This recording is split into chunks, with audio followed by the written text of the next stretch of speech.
Bom dia, senhoras e senhores. Sejam bem-vindos à videoconferência da JSL para a discussão dos resultados referentes ao quarto trimestre de 2024. Esta videoconferência está sendo gravada e o replay poderá ser acessado no site da companhia em ri.jsl.com.br. A apresentação também estará disponível para download. Informamos que todos os participantes estarão apenas assistindo a videoconferência durante a apresentação e em seguida iniciaremos a sessão de perguntas e respostas, quando mais instruções serão fornecidas. Antes de prosseguir, aproveito para reforçar que as declarações prospectivas têm como base as crenças e suposições da administração da JSL e as informações atuais disponíveis para a companhia. Essas declarações podem envolver riscos e incertezas, tendo em vista que dizem respeito a eventos futuros e, portanto, dependem de circunstâncias que podem ou não ocorrer. Investidores, analistas e jornalistas devem levar em conta que eventos relacionados ao ambiente macroeconômico, ao segmento e a outros fatores podem fazer com que os resultados sejam materialmente diferentes daqueles expressos nas respectivas declarações prospectivas. Estão presentes nessa videoconferência o Sr. Ramon Alcaraz, diretor-presidente da JSL, e o Sr. Guilherme Sampaio, diretor financeiro de relações com investidores da companhia. Gostaria agora de passar a palavra ao Sr. Ramon, que dará início à apresentação. Por favor, Sr. Ramon, pode prosseguir. Bom dia, senhores e senhoras. Com muito prazer que estamos aqui hoje para divulgar os resultados da JSL no quarto TRI de 2024 e o consolidado do ano. Quero começar dando os destaques do ano de 2024, os quais comprovam o nosso crescimento consistente, com bases sólidas para o desenvolvimento contínuo e sustentável. Receita de 10,7 bilhões no ano e ROIC no patamar de 15%, ou seja, escala e rentabilidade acima do planejado no IPO. Crescimento da receita em 20% no ano, sendo 16% orgânico. Ritmo de crescimento estável, mesmo no patamar atual. EBITDA de 1,7 bilhões no ano, com margem de 19,4%, um recorde desde o IPO. Operações da Satellite atingem 54% da receita nesse quarto TRI, com crescimento de 18% ano contra ano, o que mostra nosso maior direcionamento para esse tipo de projeto.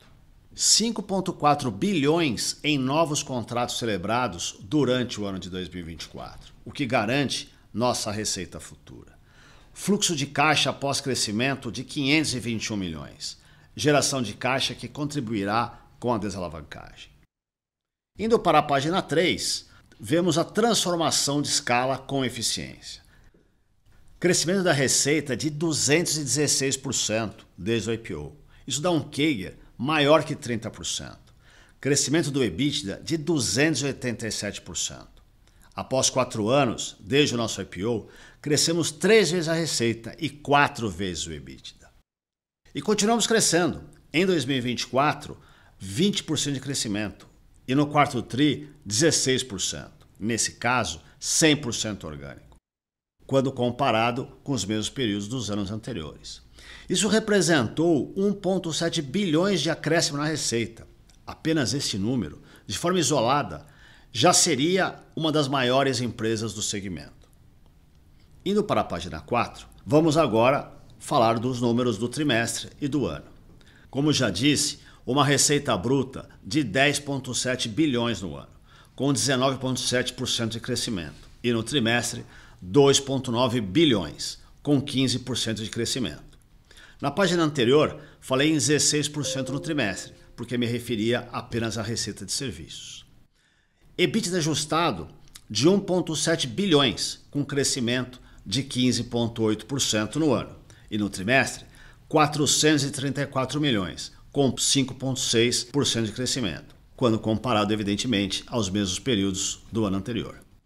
Margem EBITDA de 19,4% no ano, e no trimestre, 18%.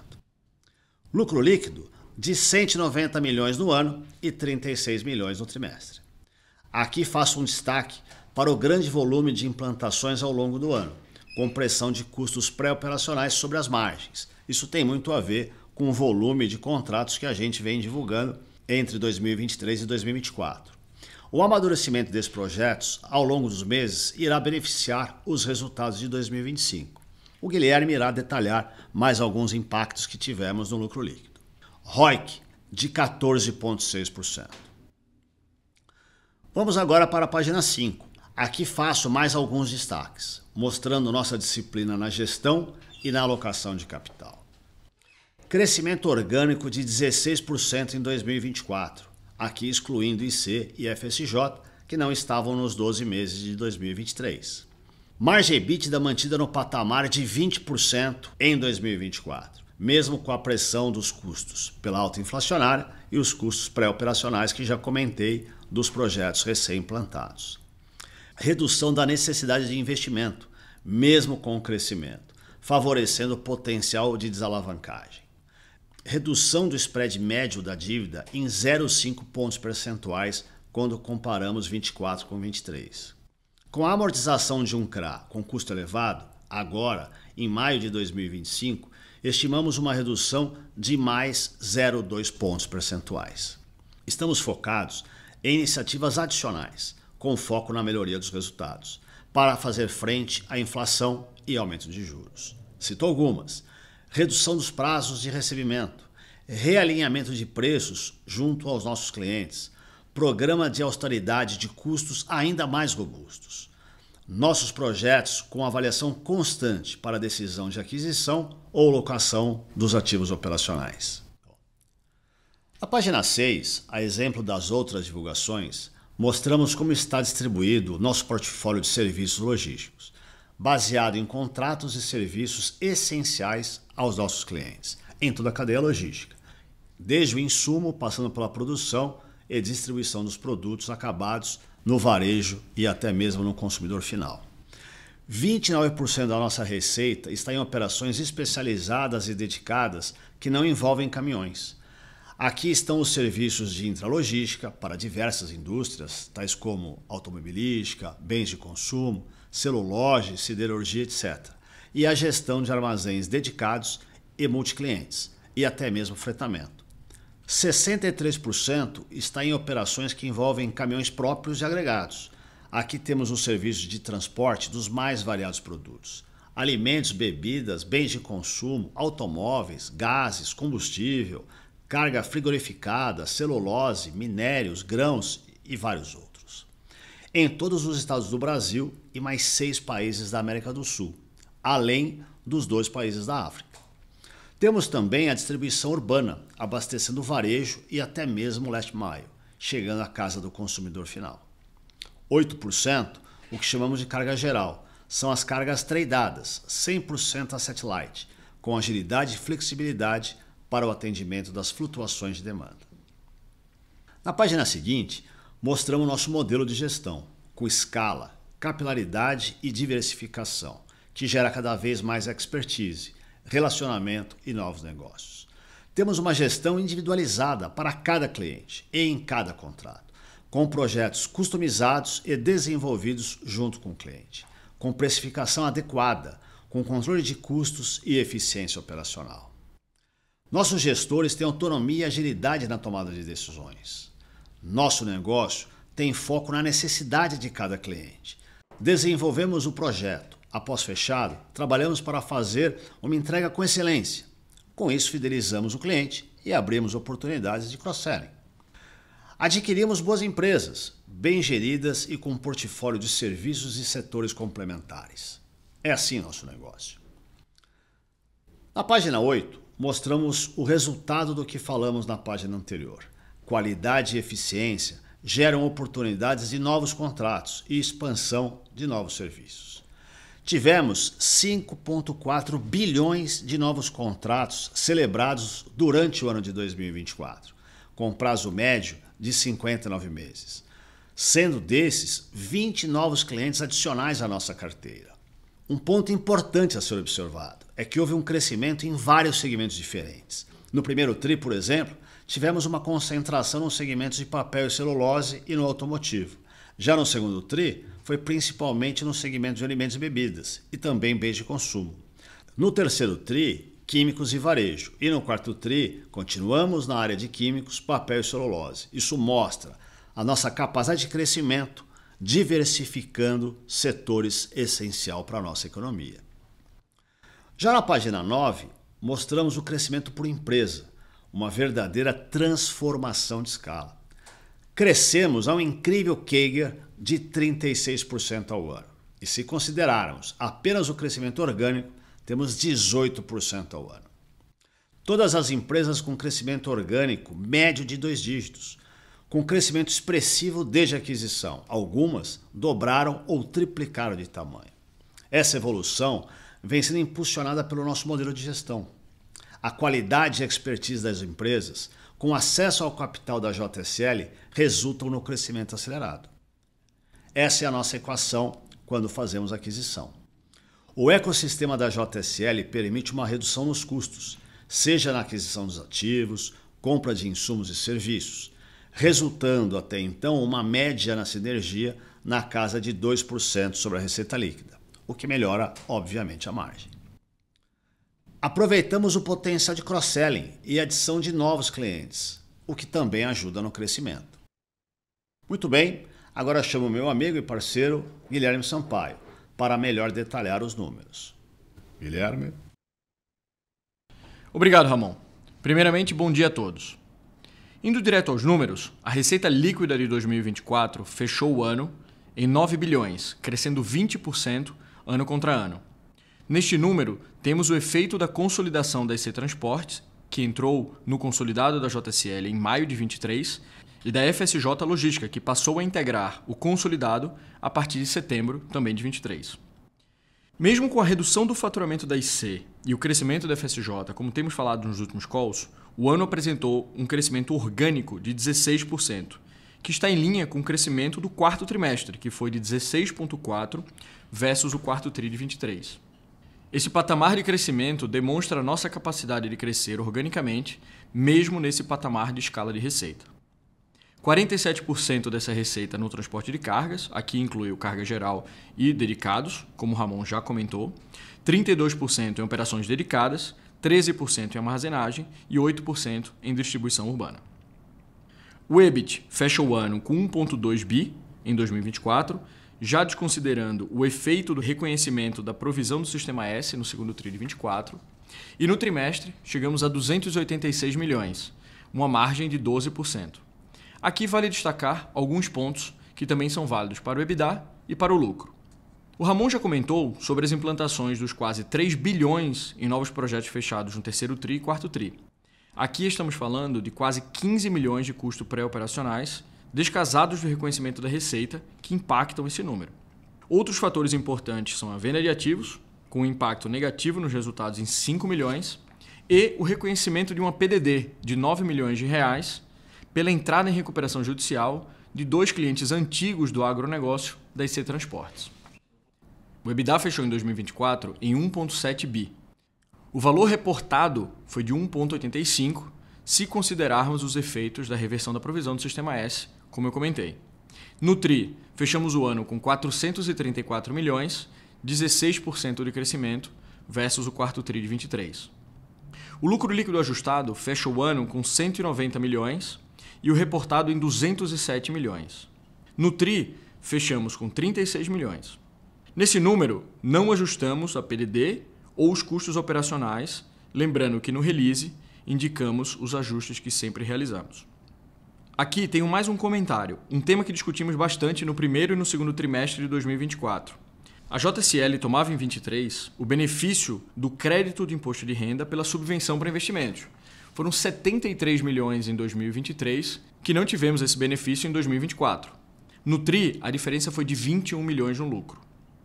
Trago esse ponto apenas para deixar as comparações nas mesmas bases, mas faz parte do nosso negócio.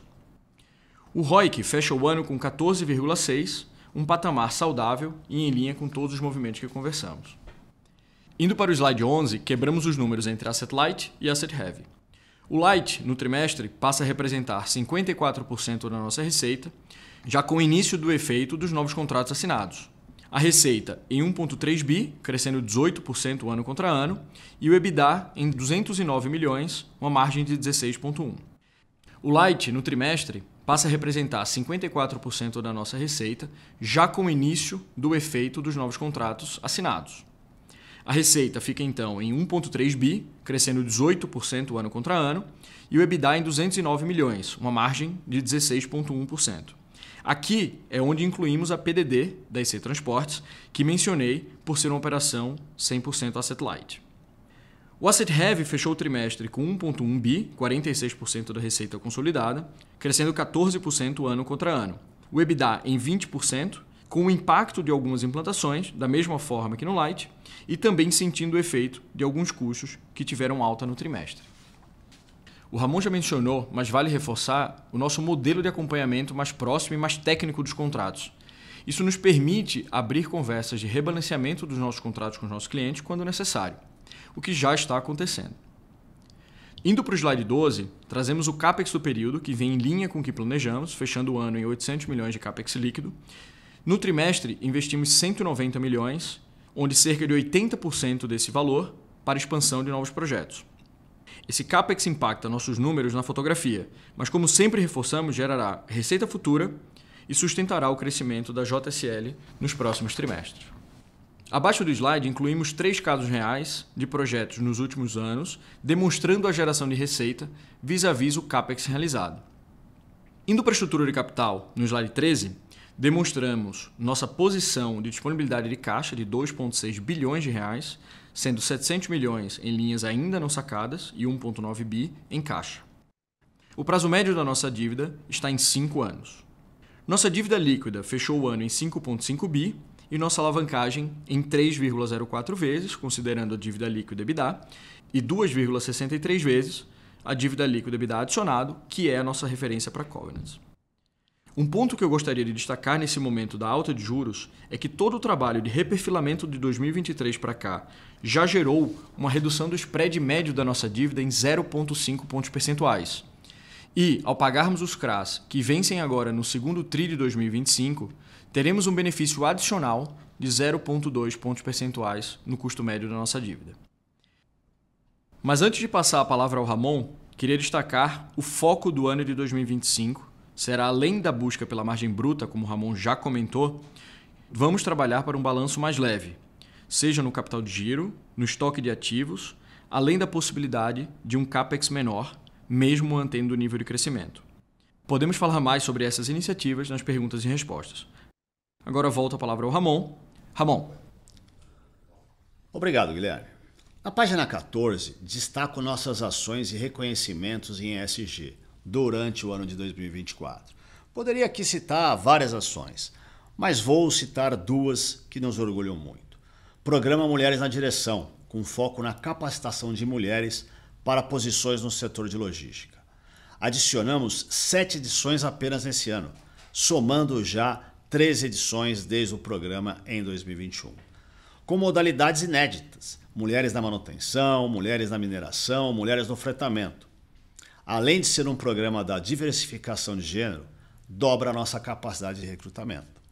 Outra ação muito legal, Conectando Fronteiras, nossa primeira edição, com a inclusão, empregabilidade e integração socioeconômica para imigrantes ou pessoas refugiadas.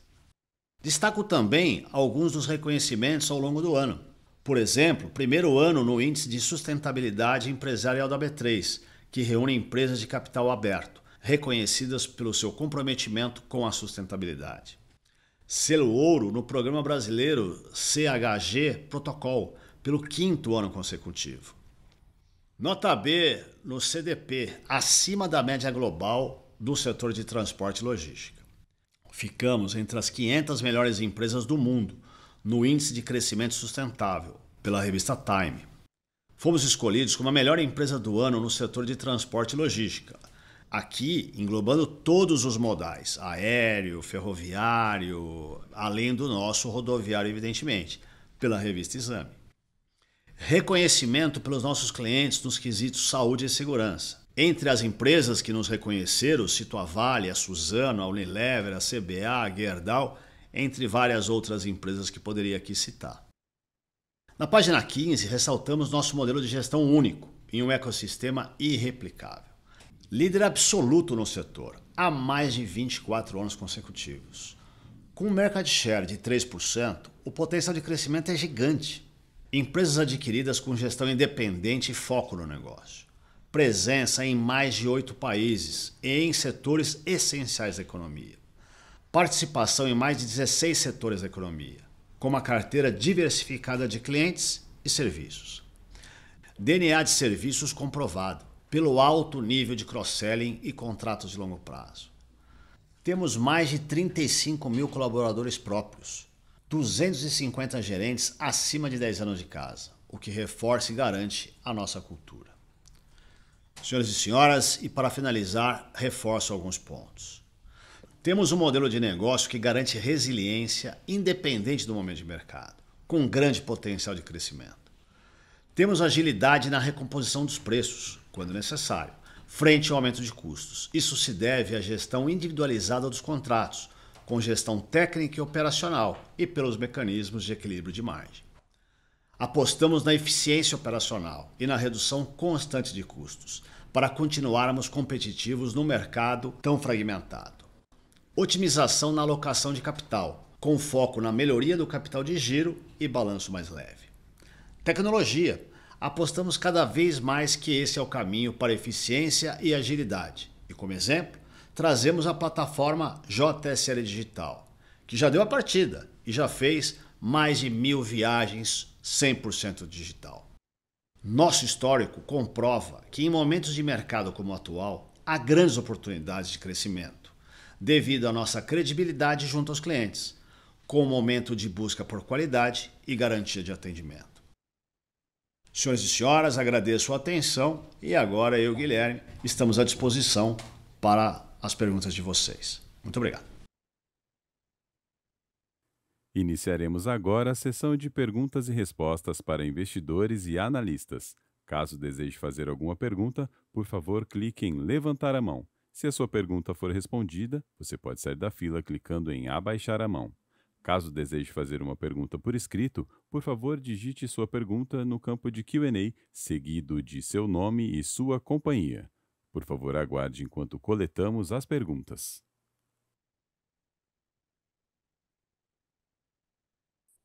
Nossa primeira pergunta vem do senhor André Ferreira, do Bradesco BBI. Senhor André, por favor, pode prosseguir. Oi, bom dia, pessoal. Obrigado pelo espaço. Eu queria ver dois temas com vocês. O primeiro, vocês comentam, né, da possibilidade de alugar ativos para ajudar a reduzir a alavancagem. E eu queria entender o quão avançada está essa ideia e se no primeiro TRI já daria para a gente ver um aumento no aluguel.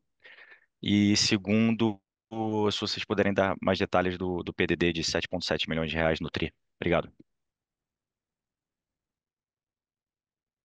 Bom dia, André. Obrigado aí pelas perguntas. Sobre alugar ativos. De fato, a gente tem analisado essa possibilidade.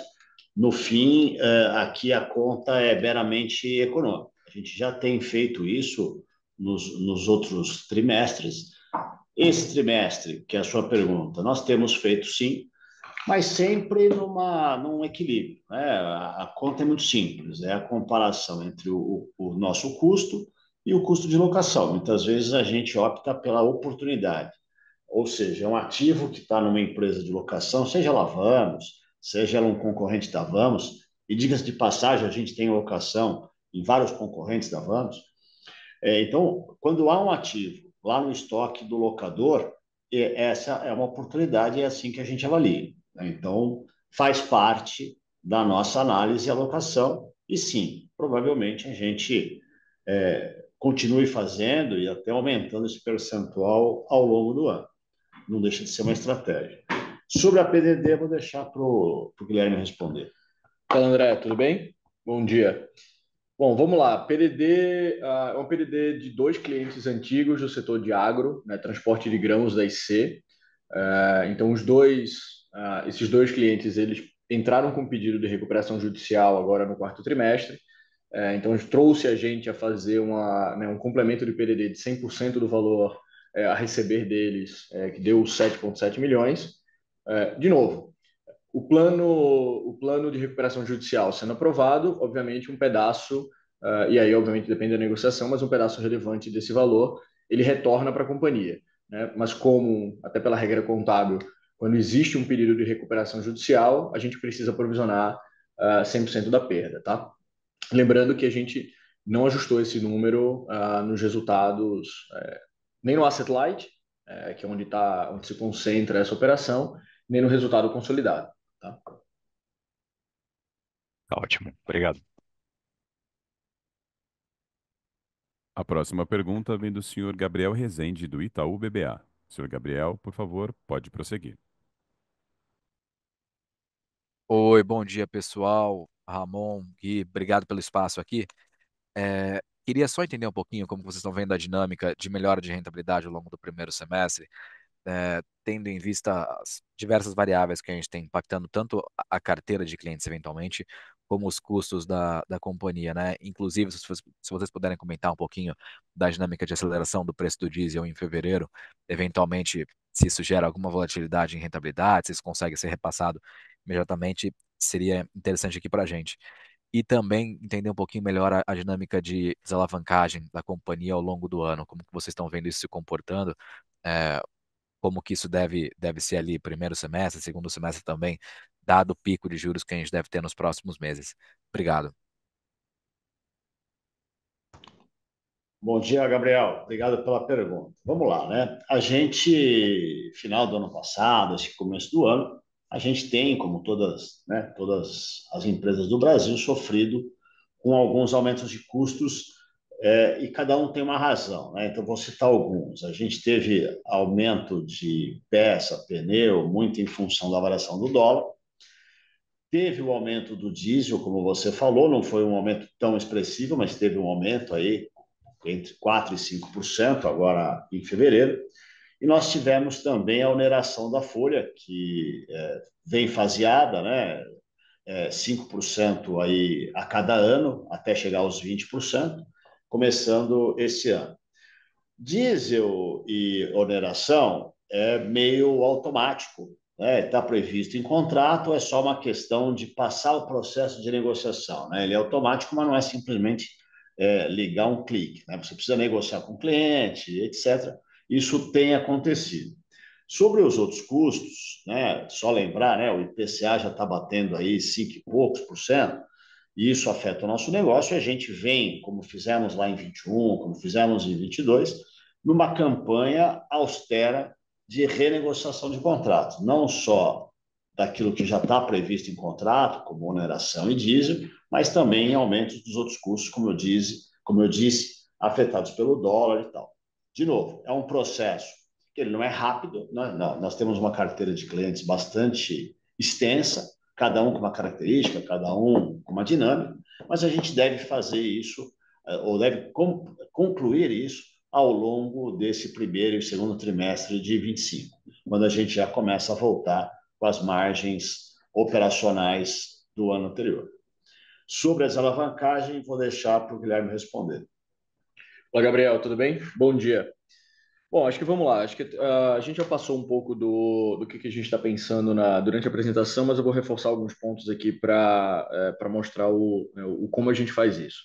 Primeiro, quando a gente pega 2024, a gente, JSL, olhando para um fluxo de caixa livre, já entregou 520 milhões de reais no fluxo de caixa livre operacional, já, né, após crescimento. Isso me dá já a possibilidade de mostrar que o crescimento do nosso EBITDA, da nossa geração de caixa, ela vai ficando cada vez mais robusta, né, no ano a ano, e vai me fazendo ter capacidade de servir a dívida e aí, obviamente, construir o processo de desalavancagem. A gente anunciou também uma coisa talvez importante, a gente sempre tem um segundo semestre muito forte, né, de crescimento tanto de receita e de EBITDA pela maturação dos contratos, por volume de algumas indústrias que ficam mais altos no segundo semestre. Então, a tendência é que a gente veja um processo de desalavancagem mais robusto e mais acelerado no segundo semestre do ano, tá? Mantendo a tendência de desalavancar ano contra ano. Algumas ações que a gente tem tomado e a gente já comentou algumas delas. Então, sem dúvida nenhuma, a estratégia de aluguel dos ativos, ela pode ser uma opção, uma alavanca para acelerar a desalavancagem. Obviamente, a geração de caixa é um fator super importante para isso. Então, os resultados operacionais, a melhora dos resultados operacionais, né, o resultado dessa renegociação com os clientes, ela me ajuda nesse processo. E a gente tem trabalhado bastante na melhoria do capital de giro da companhia. Então, principalmente, a gente está falando aqui de prazo de pagamento de clientes. A gente, ao longo dos anos, e aí, historicamente, o Ramon até comenta isso aqui bastante, a indústria de serviços, ela alongou muito o prazo de recebimento dos clientes, por uma série de iniciativas, inclusive estratégia comercial, e com esse patamar de juros, esse contas a receber, ele começa a pesar bastante nos balanços das companhias. Então, a gente, obviamente, tem negociado com o cliente, como parte dessa estratégia de rebalanceamento dos contratos, a atualização desse custo de capital ou uma redução de prazo de pagamento, e também trabalhando internamente nas eficiências que a gente possa, ineficiências que a gente possa ter do processo de cobrança, né, na verdade, de emissão das invoices, das faturas e cobrança dos clientes. Então, juntando todo esse pacote, o operacional crescendo, a minha dívida líquida sendo menos impactada pelos investimentos de CAPEX e as estruturas ou iniciativas de melhoria de capital de giro, levam a gente a essa desalavancagem ano contra ano. Tá? Espero ter respondido. Tá claro, Gui. Obrigado também, Ramon. Nossa próxima pergunta vem do senhor João Silva, da XP. Senhor João, por favor, pode prosseguir. Opa, pessoal, bom dia. Muito obrigado por pegar a minha pergunta. Eu tenho uma pergunta aqui relacionada ao volume dos novos contratos. Cresceu bastante aí ao longo de 24. Queria saber como que está o ramp-up desses novos projetos e qual o nível que vocês esperam para 2025. Aí uma segunda pergunta é se tem algum setor em específico que vocês desejam aumentar a exposição ao longo dos próximos anos. Muito obrigado.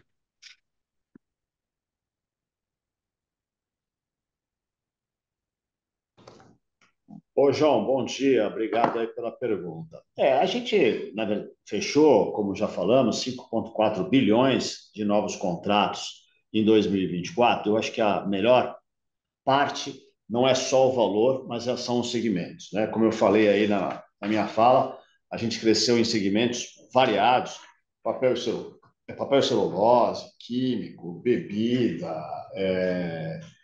e-commerce, enfim, nos setores mais variados, que é exatamente essa nosso core, né? Crescer em vários segmentos para ter um pé em várias canoas, justamente para aproveitar as oportunidades que esses segmentos individualmente apresentam e também estar redeado caso a economia dê uma balançada, se um segmento não vai tão bem, o outro melhor, né? E a gente tem feito isso não só esse ano, mas também tem feito isso, pegar 23, por exemplo, fechamos 4 bilhões, 22, se eu não estou aqui falhando na memória, algo próximo também a 4 bilhões e assim vai. 2025, a pegada é a mesma. Já fechamos aí bons contratos que vamos divulgar no fechamento do primeiro TRI e a gente espera ter um volume de contratos nessa mesma linha.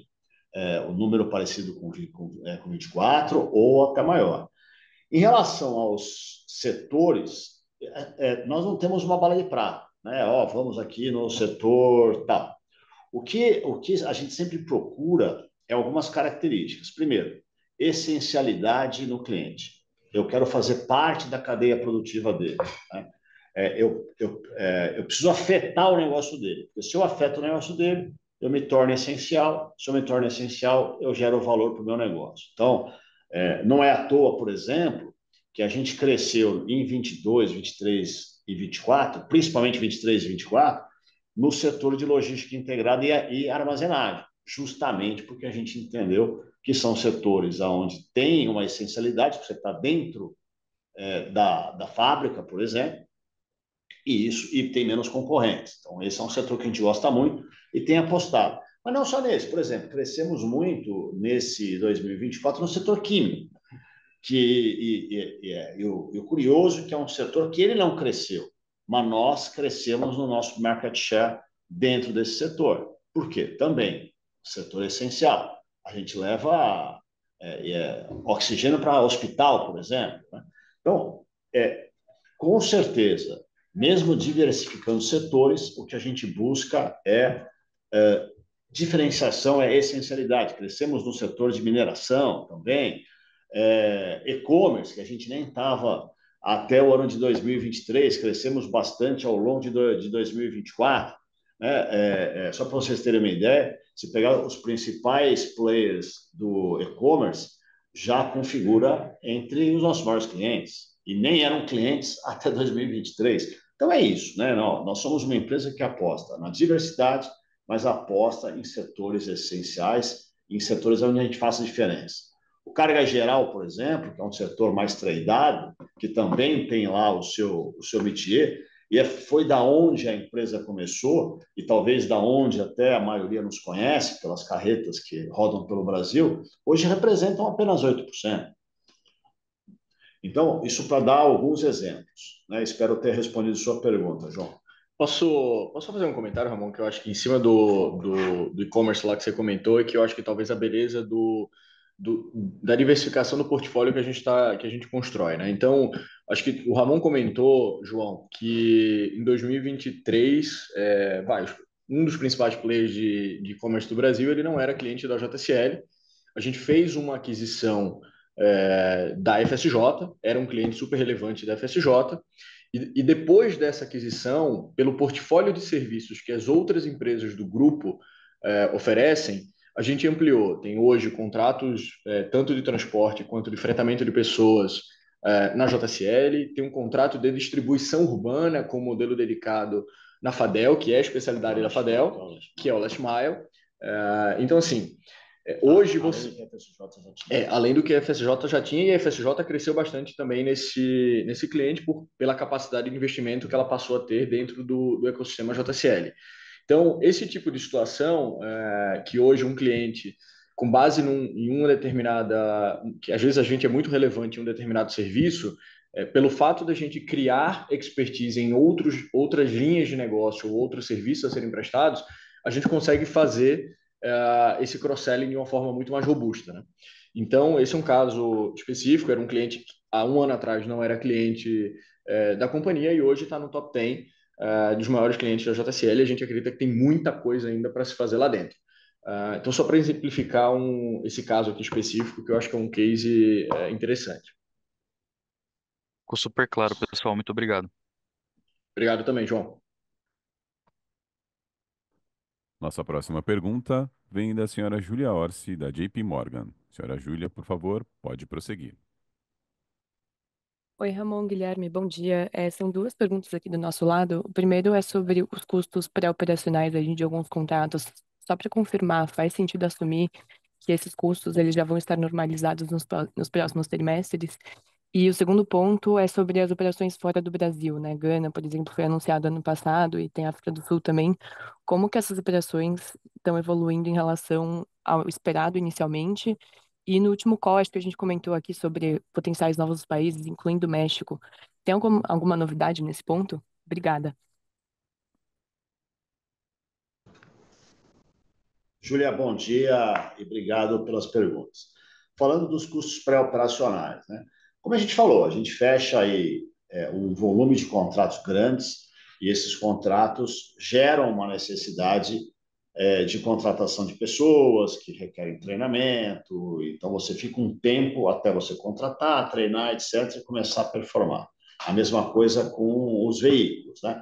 Então, eu compro o veículo, preciso implementar, isso leva aí 2 meses aproximadamente, entre a aquisição e a entrada dele na operação. Né? Aí talvez até tenha uma vantagem na locação, que você ganha um pedaço disso, de começar a pagar a locação quando você começa a operar. Né? Só voltando aí a uma das perguntas.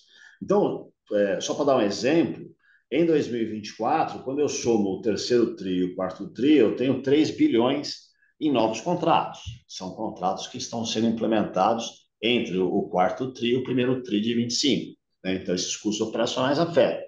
Mas são custos operacionais que estão dentro do nosso negócio e que vão ser compensados ao longo do tempo. Né? Só para dar um exemplo, a gente cresceu esse ano 1,8 bilhões em novas receitas. Obviamente, para crescer, eu tive custos operacionais ao longo do ano. Afetou margem? Afetou margem. Mas isso é muito mais barato do que eu adquirir uma empresa, por exemplo. Então, faz parte do investimento, faz parte da estratégia da empresa. Então, a resposta é sim. A gente vai começar a ver essa melhora ao longo dos próximos tri. É claro que também pode acontecer de novos contratos, de você ter o encavalamento e isso, de uma certa forma, afetar. Mas sim, se a gente, por exemplo, diminuísse o ritmo de crescimento, vocês veriam esse resultado imediatamente. É que a gente não vê sentido nisso. Muito pelo contrário, a gente vê um mercado com uma avenida de crescimento gigante. Estamos falando de uma empresa de 10 bilhões que cresceu 1,8 bilhões de um ano para o outro. Só esse 1,8 bilhões já nos colocaria entre as 10 maiores empresas do setor, mas ainda representamos 3% de share. Ou seja, a vida de crescimento ela está muito longe de ter chegado bem perto do começo, né? Então, é nisso que a gente aposta. Sobre a sua outra pergunta, a internacionalização, né? Então, tem aí só relembrando, né? A gente tem os países que a gente faz o transporte Brasil, os países vizinhos, e a gente tem os países independentes do Brasil, que a gente opera de forma independente do Brasil, que é Paraguai, África do Sul e mais recentemente Gana. Está indo bem. Gana, por exemplo, que é um país pouco conhecido, né? Confesso que nem eu conhecia isso antes de vir a oportunidade, mas é uma operação que está indo muito bem. Algumas dificuldades de cultura, né? De cultura de segurança, etc., que é exatamente aí que tem uma oportunidade.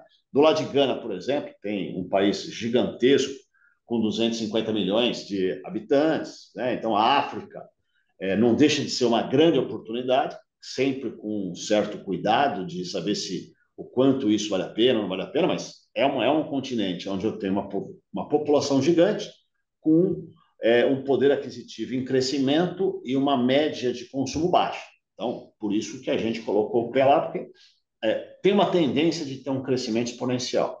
Falando de países mais desenvolvidos, como a Europa, os Estados Unidos, o México, no sentido de estar próximo aos Estados Unidos, continuamos vendo. Recentemente até veio uma oportunidade de um país da Europa. Então, estamos sempre avaliando, né? Seja pela oportunidade, seja pela oportunidade de um cliente ou oportunidade de mercado. Então, como já falamos anteriormente, a nossa estratégia de internacionalização continua. Gostaríamos de chegar um dia a 30% da nossa receita em outras moedas, mas isso é um caminho que ele vai ser feito com juízo. Júlia, espero ter respondido. Obrigado pela pergunta. Obrigada, super claro.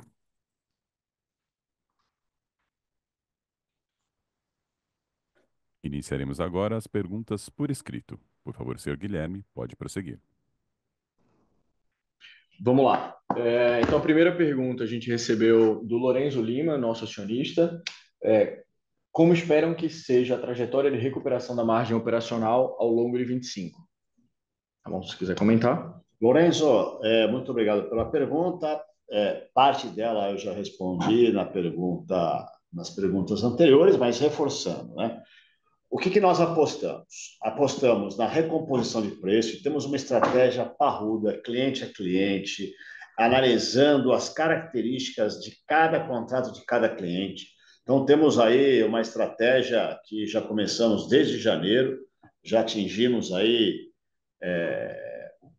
metade do nosso desafio que nós nos colocamos e por aí vamos, né? Então, quando eu faço realinhamento de preço, eu não estou falando daquele realinhamento previsto em contrato, não. Estou falando realinhamento até fora contrato. Não é fácil, mas com bons argumentos e de forma coerente, né? Como a gente fala, a gente tem que forçar a porta sem explodir a porta, né? Não queremos explodir ponte com o cliente, não. Mas, dentro do cenário, é necessário uma recomposição. Essa é a primeira linha.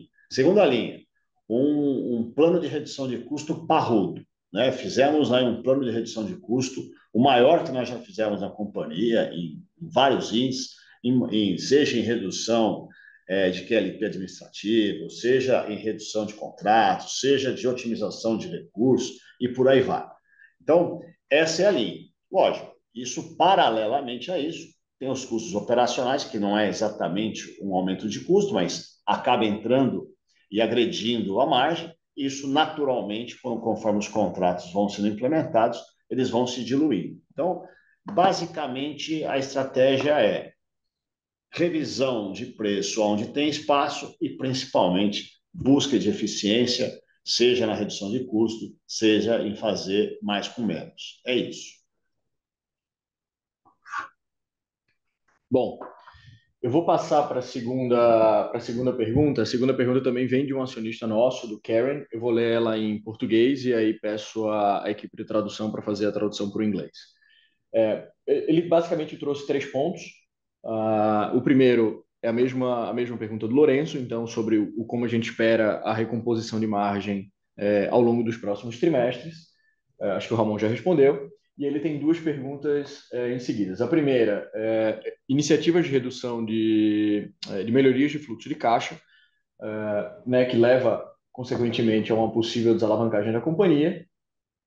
E ele faz a terceira pergunta sobre qual é a nossa expectativa de um ROIC, um running rate, que hoje, agora no final do trimestre, está em 14,6. Qual que seria a expectativa para o final do ano de 25? Tá? Então, Ramon, se quiser fazer algum complemento em relação à recomposição de margem, eu posso fazer também os comentários sobre capital de giro e ROIC. Não, sobre margem, acho que eu já respondi na anterior, ou em outras anteriores. Se quiser complementar as outras duas, acho mais importante. Combinado. Então, Karen, vamos lá. Então, acho que eu já comentei rapidamente aqui na pergunta anterior sobre quais eram as principais ações de working capital e do CAPEX. Então, basicamente, a gente está falando, só reforçando, de melhoria do capital de giro, buscando fazer uma redução do prazo de recebimento dos nossos clientes, reduzir o nosso contas a receber a ponto de transformar isso em caixa o mais rápido possível, né, ter um giro mais rápido, e, consequentemente, a gente ter uma melhoria também na performance de venda do estoque de ativos disponível para venda, né, que são aqueles ativos que já saíram de operação e hoje estão disponíveis para venda. Então, a gente aumentou a nossa força de vendas recentemente para a gente conseguir dar vazão ao volume de uma empresa de 10 bilhões de reais. Então, isso, consequentemente, a gente tem a expectativa que esse volume aumente ao longo desses próximos trimestres, e aí a gente com certeza vai ter um balanço mais leve, que corrobora com toda essa estratégia que a gente está trazendo aqui de redução do capital de giro e ter um balanço mais leve. Em relação ao ROIC, eu acho que talvez aqui os principais pontos, a gente já comentou, né? Então, sem dúvida nenhuma, a gente não pode dar guidance de um número específico para o final do ano. Então, assim, a nossa expectativa é que ele retorne para os patamares que ele já tiver, que a gente já teve recentemente, desse ROIC, então expandir, deixando o balanço mais leve, melhorando o resultado operacional. Com certeza a gente consegue voltar a esse patamar de ROIC que a gente teve agora recentemente, tá? Que é uma expansão em relação ao 14,6, apesar do 14,6 a ser um ROIC extremamente saudável, olhando o nosso custo de capital e tudo mais, ok? Desculpa não ter sido específico na resposta do ROIC, mas a gente, infelizmente, não dá guidance para o final do ano. Mais uma pergunta, Ramon. Ramon e Guilherme, obrigado pela oportunidade. Se possível, abordar um pouco mais sobre a idade média dos ativos em serviços versus períodos anteriores. É uma pergunta que vem do Antônio Riso, do Inter. Antônio, a idade média, ela na verdade não mudou muito. Ela gira entre 3 anos, 4 anos aproximadamente, e 4 anos e pouco. Isso está muito ligado, na verdade, aos nossos contratos, né? A gente tem muito ativo na área florestal, na área de mineração, aonde já está previsto uma renovação entre 3 e 4 anos. É por isso que puxa a média para essa idade baixa, né? Quando a gente compara principalmente ao Brasil. Tem outros segmentos que a gente está crescendo agora, por exemplo, na área química, onde são operações mais leves, onde a troca deve ficar em 60 meses, então pode ser que a gente tenha aí uma pequena oscilação dessa média um pouco para cima nos próximos anos, mas isso está muito ligado ao tipo de negócio, ao tipo de contrato. É isso. E ainda dois follow-ups nesse mesmo assunto, Ramon, também vindo do Antônio. As perguntas seguintes qual que seria a idade média ideal, né, dos ativos, se existe, e abordar também se o custo médio de um ativo arrendado versus um ativo próprio. Olha, na verdade, existe um cálculo para a idade média ideal, que não tem a ver com um número absoluto, ele tem a ver com uma correlação entre o custo de depreciação, o custo financeiro, né? Depreciação e custo financeiro, versus o custo de manutenção. Esse custo de manutenção ele tem duas subdivisões: o custo propriamente dito e principalmente a indisponibilidade do ativo. Essa é o que mata o negócio. Então, a gente faz um gráfico correlacionando os dois. Aonde as duas curvas se encontram é o ponto ótimo de renovação. Então, por isso que eu disse que em setores como mais agressivos, né, como florestal, mineração, isso gira entre 3 e 4 anos. Setores onde o ativo gira só em rodovia, na casa de 10, 12 mil quilômetros, isso vai para 5 anos aproximadamente. E em operações mais leves, por exemplo, a gente tem operações em distribuição urbana de bebidas que a idade média chega até próxima de 10 anos. Por quê? Porque o veículo roda muito pouco, né? Então, isso depende muito, mas o que é importante é essa correlação: custo financeiro versus manutenção versus disponibilidade. Bom, com isso eu volto a palavra para o operador. Obrigado, pessoal. Obrigado. A sessão de perguntas e respostas está encerrada. Gostaríamos de passar a palavra ao Sr. Ramon Alcaraz para que faça as considerações finais da companhia. Bom, primeiro, senhores e senhoras, eu queria agradecer a grande presença, a atenção de vocês. Isso nos honra bastante e dá aí gás para a gente continuar trabalhando. Queria chamar a atenção em poucos pontos, já falei bastante na minha primeira fala e transcorremos aí nas perguntas e respostas, mas queria chamar a atenção para como a gente tem capacidade de crescer, mesmo já tendo um patamar muito grande, né? Somos aí o líder absoluto há 24 anos consecutivos. E, senhores e senhoras, eu estou nesse segmento há 40 anos e acompanho o ranking nas revistas especializadas há 35 anos, quando saiu o primeiro ranking. A única empresa que se manteve consecutivamente em vários anos com a JSL, só existe a própria JSL. Não se repetiu esse feito. Número 1. Número 2. Ainda assim, continuamos crescendo a um patamar grande, na casa de 20%. Só o crescimento de ano versus ano, como eu já disse, já daria uma empresa que configuraria entre as 10 maiores do mercado.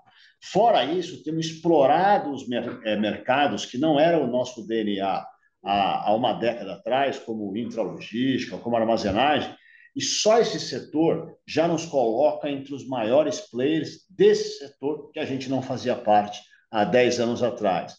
A gente tem explorado segmentos, o Guilherme falou bastante aqui sobre o e-commerce, que a gente nem configurava há pouquíssimos anos atrás e já estamos aí liderando esse negócio.